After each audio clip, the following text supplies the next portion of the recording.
ಓಂ ಯಂ ಬ್ರಹ್ಮಾ ವರುಣೇಂದ್ರ ರುದ್ರ ಮರುತಃ ಸ್ತುನ್ವಂತಿ ದಿವ್ಯೈಸ್ತವೈಃ ವೇದೈಃ ಸಾಂಗಪದಕ್ರಮೋಪನಿಷದೈಃ ಗಾಯಂತಿ ಯಂ ಸಾಮಗಾಃ ಧ್ಯಾನಾವಸ್ಥಿತತದ್ಗತೇನ ಮನಸಾ ಪಶ್ಯಂತಿ ಯಂ ಯೋಗಿನಃ ಯಸ್ಯಾಂತಂ ನ ವಿದುಃಸುರಾಸುರಗಣಾಃ ದೇವಾಯ ತಸ್ಮೈ ನಮಃ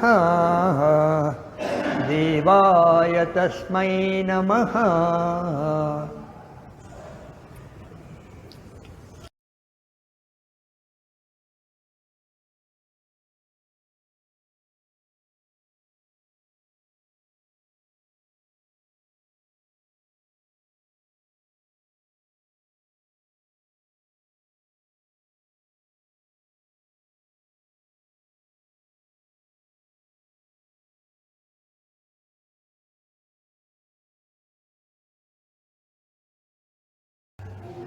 ಜೀವ, ಜಗತ್ತು, ಈಶ್ವರ. ಜೀವ ಅಂದ್ರೇನು, ಜಗತ್ತಂದ್ರೇನು, ಈಶ್ವರ ಅಂದ್ರೇನು? ಜೀವಕ್ಕೂ ಜಗತ್ತಿಗೂ ಏನು ಸಂಬಂಧ? ಜೀವಕ್ಕೂ ಈಶ್ವರನಿಗೂ ಏನು ಸಂಬಂಧ? ಜಗತ್ತಿಗೂ ಈಶ್ವರನಿಗೂ ಏನು ಸಂಬಂಧ? ಈ ರೀತಿ ಒಂದೊಂದೇ ಬಿಡಿಸ್ಕೊಂಡು ಕಗ್ಗ ಓದಬೇಕಾದ್ರೆ ಸ್ವಲ್ಪ ತಯಾರಿ ಬೇಕು.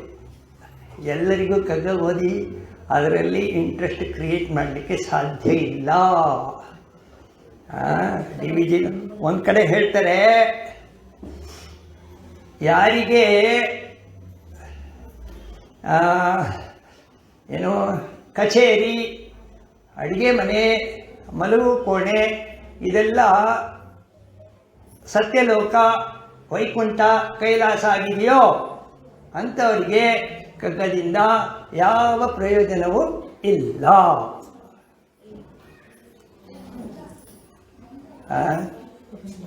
ನಾನು, ನನ್ನ ಹೆಂಡತಿ, ನಮ್ಮ ಮಗ, ನನ್ನ ಅಳಿಯ ಈ ರೀತಿ ಭಾವನೆಗಳಿಟ್ಕೊಂಡವ್ರಿಗೂ ಕೂಡ ಕಗ್ಗದಿಂದ ಯಾವ ಪ್ರಯೋಜನವೂ ಇಲ್ಲ. ಅವರೆಲ್ಲ ಅವರವರ ಶೆಲ್, ಆ ಕೋಶದ ಒಳಗಡೆ ಇರ್ತಾರೆ.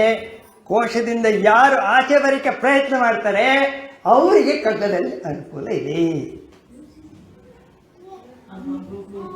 ನಮ್ಮ ಸ್ವರೂಪ ಏನು? ನಮ್ಮ ಸ್ವರೂಪ ನಿಜವಾಗಿ ವಿಶಾಲವಾದ ಸ್ವರೂಪ. ಭೂಮಾ ಅಂತಾರೆ. ಭೂಮಾ ವೈ ಸಹ ಉಪನಿಷತ್ತು. ಭೂಮಾ ಅಂದರೆ ಸರ್ವವ್ಯಾಪಕತ್ವ. ನಾವು ನಿದ್ದೆಯಲ್ಲಿ ಎಲ್ಲಿರ್ತೀವಿ ಗೊತ್ತಾ?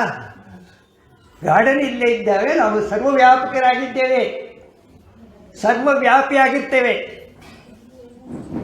ಯಾರಾದರೂ ಆಲೋಚನೆ ಮಾಡಿದ್ದೀರಾ?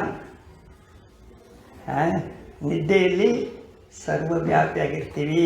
ಅಲ್ಲಿ ಮನಸ್ಸಿರಲ್ಲ, ಸಂಬಂಧ ಇರಲ್ಲ, ಈಗೋ ಇರಲ್ಲ, ಆನಂದವಾಗಿರ್ತೀವಿ. Blissful state. ಆನಂದ ಮುಖ ಆನಂದ ಪ್ರಾಜ್ಞ ತೃತೀಯ ಪಾದ ಮಾಂಡಿಕ್ಯೋಪನಿಷತ್ತು ಹೇಳುತ್ತೆ. ನಮ್ಮ ಮೂರನೇ ಅವಸ್ಥೆ ಬರೀ ಆನಂದವೇ, ಆನಂದದ ಸೇವನೆ. ಒಂದು ವೇಳೆ ಎಚ್ಚರದಲ್ಲಿ ನಾನೇನಾದರೂ ಪ್ರಯತ್ನ ಮಾಡಿ ಆ ಆನಂದವನ್ನು ಪಡೆದರೆ ಸಾಧನೆ, ನಾನೊಬ್ಬ ಸಾಧಕ.